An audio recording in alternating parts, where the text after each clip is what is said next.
Hi guys. நம்மகிட்ட உள்ள polar farad வந்து பேர் ஆகி எக் வச்சிருக்கு. அதாவது கிட்டத்தட்ட 2 பேர் இப்போதைக்கு எக் வச்சிருக்கு. இது வந்து ஒயிட் கலர் போலார் பேரட்டும் இந்த இதில் இருக்கும், ப்ளூ போலார் பேரட்டும் இருக்கும். எக் வச்ச ஃபீமேல் வந்து ப்ளூ போலார் பேரட் தான். ஆனால் அதுக்கு பேரண்ட் யாருன்னு எனக்கு கரெக்டாக தெரில. ஏன்னா அது கூட வந்து எப்போவுமே அந்த ஃபீமேல் மட்டும் தான் இருக்குது, மெயில் கூட இல்லை. அதனால் இதுக்கு எது மெயில்னு சொல்லி தெரில. சுற்றி இருக்கிற ஃபுல்லாக நான் ஒயிட்டு ப்ளூ எல்லாமே மிக்ஸ் ஆகி தான் இருக்குது. இது தன்னோட பார்ட்னராக ஒயிட்டாக சூஸ் பண்ணியிருக்கா, ப்ளூவாக சூஸ் பண்ணியிருக்கான்னு தெரில. இது வந்து ப்ளூ போலார் பேரட்டு. இதில் வந்து கிட்டத்தட்ட ஒரு 7 ஃபிஷ்கான் போட்டு வச்சுருந்தேன். இதுவும் நம்மகிட்ட ஃபஸ்ட் பேட்சில் வந்த ப்ரைஸ் தான்.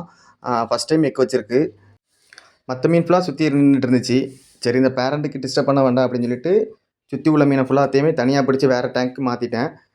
மாற்றினதுக்கப்புறம் தான் இந்த பேரண்ட்ஸ் ஒரு சம்பவம் பண்ணிட்டாங்க. பயத்தில் எக் எல்லாத்தையும் சாப்பிட்டுட்டு. பார்ப்போம், மொதல் டைம் எக் வச்சது தான்.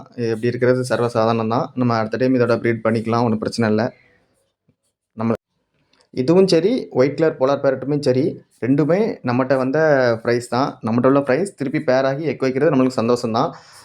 அடுத்த டைம் பார்ப்போம், இதில் வந்து ப்ரைஸை காப்பாற்ற முடியுமான்னு பார்ப்போம்.